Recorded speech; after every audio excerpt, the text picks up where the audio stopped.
Hayber'le selam dostlar, devam ediyorlar. Şu anda bölümümüzde konuktayız. Karaca ülkemizde gittik.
Tak.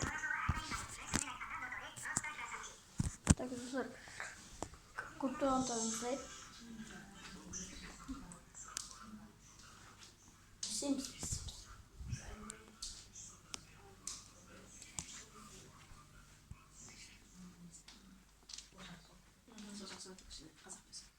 Nasıl bir?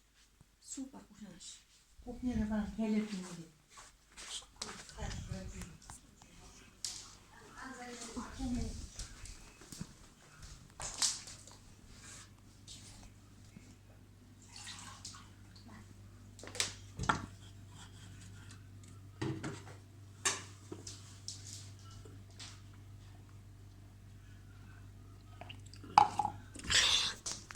Gittik.